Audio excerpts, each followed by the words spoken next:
Salut les gens, voilà, donc si vous arrivez sur cette vidéo, c'est que vous venez de voir d'Avenger 2 ou Doctor Strange et que vous avez vu que ça parlait de Pierre d'Infinité. Donc bien évidemment, si vous n'avez pas vu le dernier film Marvel, c'est plus conseillé de se être mis à jour. Donc pour tous ceux qui sont au taquet et qui veulent en savoir plus et se remettre un petit peu à jour par rapport au Bien d'Infinité, parce que vous avez vu les films Marvel mais que c'est pas vraiment fait attention quoi, et que maintenant vous voulez mettre à jour et vous vous posez la question mais hein, comment ça se passe, le film, machin, ok, c'est bon, ne vous en faites pas, je suis là pour tout vous expliquer, pour que ça soit concis, rapide et clair. Donc déjà par rapport pour poser des bases, si vous voulez, au départ il y a 6 pierres d'infinité. Donc 6 pierres d'infinité que je vous affiche là maintenant. Alors, le truc, c'est que les pierres d'infinité des films et les pierres d'infinité des comics sont pas les mêmes, car dans les films, ils sont pris des libertés, et en fait, c'est pas les mêmes couleurs que les pierres d'infinité des comics. Mais par contre, les noms restent les mêmes. Voilà. Ensuite, déjà pour Avengers 2, c'est pour ça que moi, en fait, j'avais fait cette vidéo bien avant, au moment que le Avengers 2 était sorti, parce que, bah, justement, ils avaient fait commencer vraiment à en parler, et même Thor disait que c'était la quatrième pierre d'infinité qui commençait à ressortir. Ensuite, là, arrivé à Doctor Strange, je me suis dit, il faut que c'est peut-être temps de se mettre à jour, quoi. Donc, la première pierre est le Tesseract, qui est la pierre de l'espace. On le découvre pour la première fois dans le tout premier Captain America, First Avenger, où c'est Red Skull, alias Crâne Rouge, qu'il découvre dans une église en Allemagne. À la fin, il meurt, mais le Captain America se crache dans la banquise. Par la suite, le Shield le retrouvera et récupérera donc le Tesseract.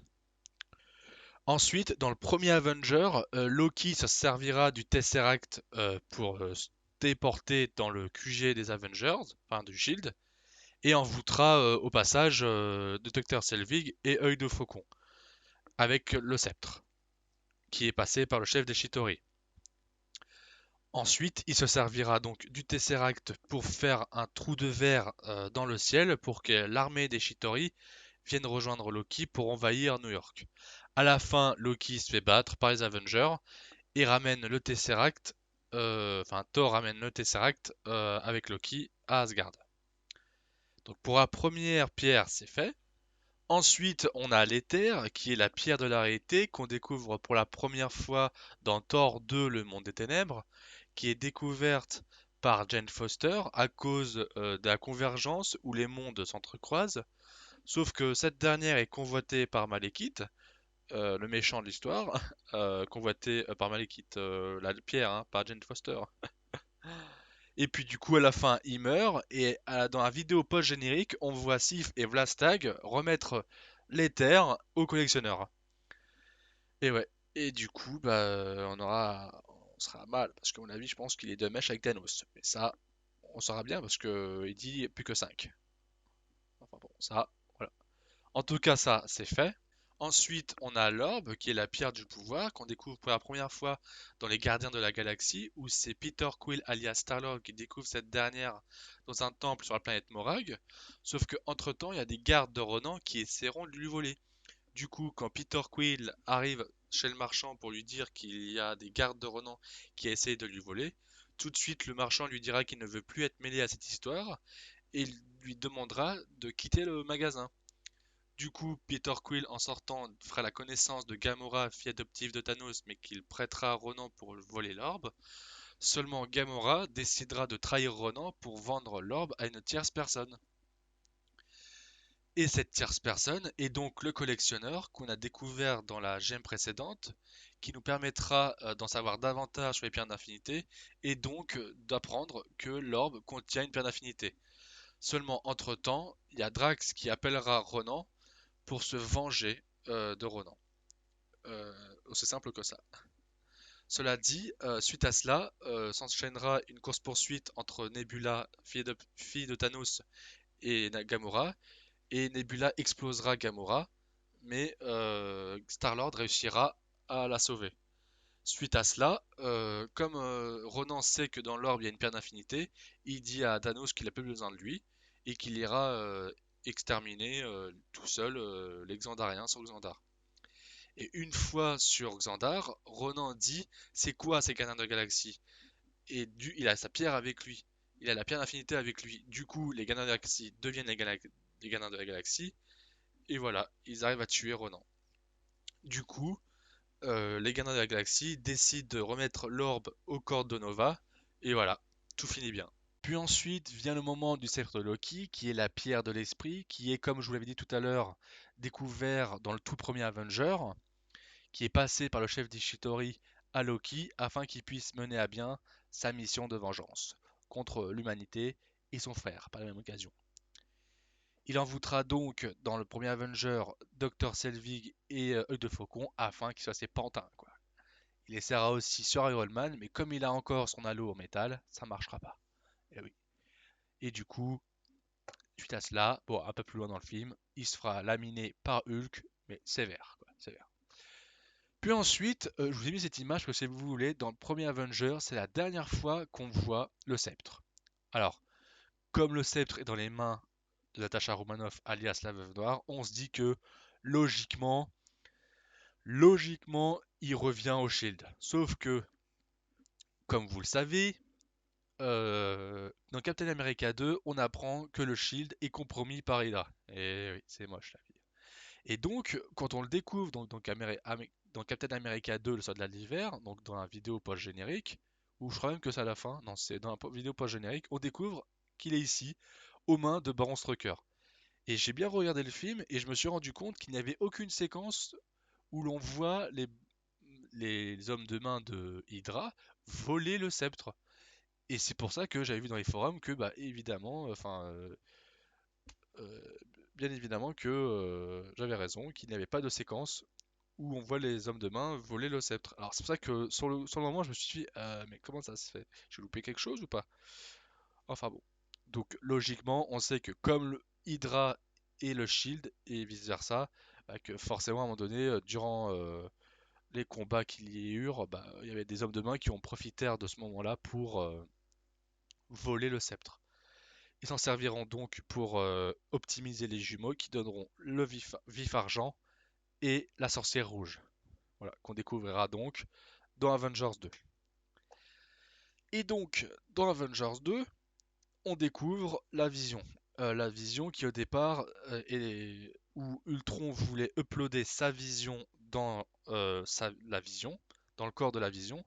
Sauf que la sorcière rouge découvrira que finalement Ultron voulait dévaster le monde, enfin le détruire carrément. Du coup, elle réussit à stopper le chargement et les Avengers réussiront à récupérer la vision pour ensuite charger Jarvis dans le corps et ça donnera pas à la fin ni Ultron ni Jarvis, mais la vision. Voilà. Donc voilà, et avec la pierre de l'esprit qui est en haut. Et c'est à la fin du coup que Thor dit qu'il y aura que c'était la quatrième pierre d'infinité et que bah après voilà quoi. Et donc que la suite c'est dans Doctor Strange. Ouh. Donc, comme j'ai pu vous le montrer, je vous ai démontré comment les pierres d'infinité ont été introduites dans l'univers cinématique Marvel. Donc, comme vous le savez, Doctor Strange vient de sortir et donc une nouvelle pierre d'infinité a été dévoilée, introduite. C'est l'œil d'Agamotto, la pierre du temps.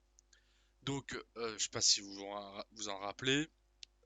Donc, c'est Doctor Strange qui la découvre dans un temple où il s'en sert en fait pour récupérer les feuilles arrachées par Cassidius, le méchant donc du film, qui veut à tout prix ramener Dormammu, le méchant en gros, enfin le gros méchant, euh, qui se cache donc, qui est le, parce que Cassidius c'est le, en gros le prêtre quoi, ou le disciple de Dormammu, afin que l'humanité soit dans les ténèbres quoi, mais qui vive à jamais, l'immortalité quoi. Donc lui il s'en sert donc pour écrire les pages. Et donc du coup, bah, à la fin, il arrive à piéger Dormammu en respectant sans cesse la mort, donc sa propre mort à Doctor Strange. Et du coup, bah, Dormammu finit par bah, céder et dire à Doctor Strange, bah ok d'accord, qu'est-ce que tu veux? Donc, bon bah voilà, ça c'est pour la planète du temps. Donc, ok, même si pour moi je trouvais ça un peu cheaté quand même qu'il utilise la planète du temps pour s'en servir contre Dormammu, mais bon, je me suis dit pourquoi pas, pourquoi pas. Et donc dans la deuxième scène, non, pas la première scène post-générique du film, enfin, de Doctor Strange quoi, on voit donc Thor discuter donc avec Doctor Strange. Il dit ouais, maintenant il y a des magiciens sur Terre. Et après c'est là qu'il enchaîne sur le sujet de son père où il dit qu'il cherche son père. Et là ça m'a fait tilt parce que en fait on revoit Thor parler à son père à la fin de Thor 2, sauf que après une fois qu'il a le dos tourné, Thor on voit que c'est Loki qui s'est transformé en tant que Odin quoi. Et donc c'est là que j'ai une je me suis dit, je me imaginé un truc. Dans le premier Thor, pardon, dans le premier Avenger, je sais pas si vous vous rappelez, on voyait Thanos à la fin. On pensait que ça serait le méchant de l'histoire dans Avengers 2. Sauf que en fait, on apprend, bon, on sait que en fait, c'était le chef des Shitori qui avait passé le sceptre à Loki, mais en fait, c'était Thanos qui avait passé le sceptre au chef des Shitori pour qu'il puisse passer le sceptre à Loki. Donc, mais étant donné que Loki il s'est foiré dans Avenger, moi je me suis dit qu'à tous les coups, Loki a dû prendre la place de Odin pour permettre à Thanos d'aller chercher le gant de l'infini bah, qu'on voit en fait après dans la scène post-générique dans Avengers 2 pour ensuite récupérer les pierres d'infinité. Et moi je me dis mais que cette version serait bon pas trop mal quoi. Et je me dis mais waouh. Et donc en fait donc Thanos récupérait donc le gant de l'infini dans la salle des reliques que je vous ai montré maintenant, que j'ai montré donc dans la vidéo précédente des gants des pierres d'infinité, qu'on voit dans le tout premier Thor. Et ouais, quoi. Alors c'est pour ça que je me dis, parce que peut-être que genre, peut-être que la salle des reliques a changé depuis, et que genre ils ont fait cette scène post-générique dans Avengers 2 pour bien peut-être semer le doute quoi. Et ouais, à tous les coups, moi je me dis que c'est ça quoi. Que comme en fait Loki il a fait perdre la pierre de l'esprit de Thanos que Thanos lui avait pas passé quoi. Bah, à tous les coups, moi je me suis dit qu'en contrepartie, il prend la place d'Odin et comme ça il permet à Thanos de prendre le gant de l'infini dans la salle des reliques. Et gant qu'on peut voir donc dans le tout premier Thor quoi. Enfin voilà. Donc ouais. Donc moi je me dis que c'est une version plausible. Après peut-être que c'est autre chose quoi. Enfin voilà. Bon en tout cas du coup là je vous mets la phase 3, le nouveau planning de la phase 3, parce que si vous voulez avant ça avait changé. Étant donné qu'il n'y avait pas encore l'accord avec Sony pour Spider-Man. Du coup là je vous mets la phase 3 toute belle, toute propre, avec des couleurs et tout. Ouh. En plus c'est ça que je me disais. Donc en fait déjà Avengers, quand vous voyez Avengers Infinity War partie 1 et partie 2, bah, déjà vous savez que en fait compte Avengers Infinity War sera un seul et même film et que partie 2 se transforme en Avengers 4 où on n'a pas encore le nom. On a juste en gros Avengers 4 quoi mais on sait pas quoi. Enfin en gros officiellement il s'appelle Untitled Avengers. Ok. Donc c'est ça en plus je me disais ouais donc là Doctor Strange est passé. Il y a donc les Gardiens de la Galaxie, Spider-Man et Thor. Et en fait, moi, je croyais que Black Panther sortait entre les deux Avengers, mais non, en fait, ils le sortent au mois de février. Ju- trois mois avant, enfin même pas 2 mois avant, enfin 2 mois et demi avant Avengers 3, quoi. Oh, ça fait 4 films avant, waouh. Oh, c'est incroyable parce qu'en règle générale, c'est toujours 2 films par an. Mais là, comme Avengers 3 va arriver, vite, au taquet. Parce que moi, ouais, j'étais pourtant persuadé que Black Panther allait arriver entre les deux Avengers, mais non en fait. Et Captain Marvel arrive dans Avengers 3. Chambé. Du coup, il y a juste Ant-Man et la guêpe. Eh bon, ils ont mis la guêpe en anglais. Ouais, ils abusent quand même, hein. Et du coup, ouais, en plus, je sais pas, vous avez vu la news comme quoi par rapport à Sony qui voulait un peu chipoter par rapport à Spider-Man dans Coming. Attends, je sais pas. Attends, voilà quoi, Spider-Man est dans l'univers. Voilà, maintenant, Sony, vous vous taisez, vous laissez Spider-Man dans Avengers. Attends, moi je me disais, ça sert à rien qu'ils l'ont mis dans Civil War si Marvel Studios peut pas l'utiliser dans Avengers 3, quoi. Donc il y a intérêt à ce qu'il soit dans Avengers 3. Sinon, moi je te dis, j'ai envoyé un mail à Sony, ça a acheté là. Enfin voilà. Franchement, je suis vraiment content donc de refaire cette vidéo mise à jour. Je pense que je vais l'appeler donc les pierres d'infinité. Donc MCU, pierres d'infinité, update ou mise à jour 2.0.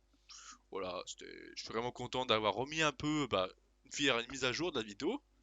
Parce que voilà, et puis même, c'était un peu voulu quand même. Je m'en étais un peu voulu de ne pas vous avoir mis cette image. Étant donné que bon, elle était pas encore sortie, c'était le temps de refaire le planning. Mais maintenant, c'est une toute belle image, un beau planning pour la phase 3 que j'adore. Oh, vivement Avengers 3. Oh, ça va être un film de ouf, quoi. Oh, je sais pas pour vous. Je suis tout ému là, tout émoustillé. Enfin voilà. J'espère que donc ce petit récapitulatif vous a plu. N'hésitez pas à mettre des likes, commenter, des j'aime, des pouces bleus, enfin la totale, hein. Un max de likes pour la mise à jour 3.0. Yeah. En tout cas, les gens, je vous dis à très bientôt et puis salut.